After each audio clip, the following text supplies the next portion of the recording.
So first of all, let's go over the components of your Saxenda pen. Now, this is a demonstration pen, so yours may look a little bit different, but the components are the same.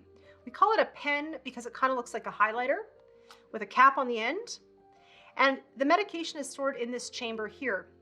You can see there's dose counters on the side to indicate how many you have left. And each day as you inject, the plunger will advance. When there's not enough medication in the end to deliver a full dose, you will not be able to turn the dose counter dial on this end of the pen. Each day you inject, you dial in your set dose, and we normally start at 0.6 milligrams per day. The button on the end is what's going to inject the medication out the end of the pen, and we'll show you the needle system next.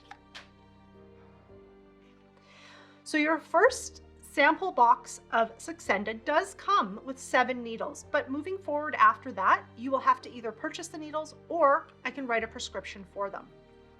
So as you can see from this box, I've already used several of the needles, so we'll take the next one available. These are single-use needles. Remember, your pen lasts multiple doses. We only use each needle once. So let's take the protective covering off the end because that seals it and keeps it sterile. We'll take the cap off our Saxenda pen and screw on our needle until it catches. This can take a few turns. So it won't go any further now, so we're all set. Very key to remember, there's 2 plastic caps on the end of this. 1, 2. You should be able to see the needle on the end of your pen.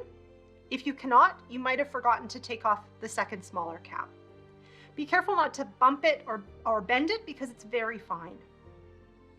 We're going to inject on the skin anywhere on your abdomen. So let's pretend this is the skin of your tummy. I'm going to insert the needle all the way to the hub so it doesn't go any further. And I'm going to keep my hands on either side of this dose counter so I'm not blocking it or keeping it from moving. I'm going to press the button on the end of my pen and hold. And while I do this, I want you to watch what's happening to the dose counter and in your skin. So I'm going to press and hold. When it's done, I'm now going to count 1, 2, 3, 4, 5, 6 before I let go of the button and take it out of my skin. That's because, as you may have noticed, it takes a bit of time for the medication to be injected out the end of the needle. And if you take it out too soon before it's done, some of that might not have been injected into your skin. To make it easier to take the needle off the end, turn your big cap on its side and just slide in until it locks again. That way you don't poke yourself in the finger.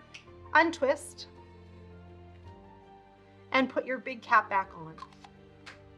Once you start a Saxenda pen out of the fridge, you don't have to put it back in the fridge every day. It's very important that your dose counter should now have returned to 0. If it hasn't, not all of the medication for that dose was delivered. When you're done with your needles, you need to dispose of them in a sharps container, so you can either take them to your pharmacy or bring them into the clinic and give them to me.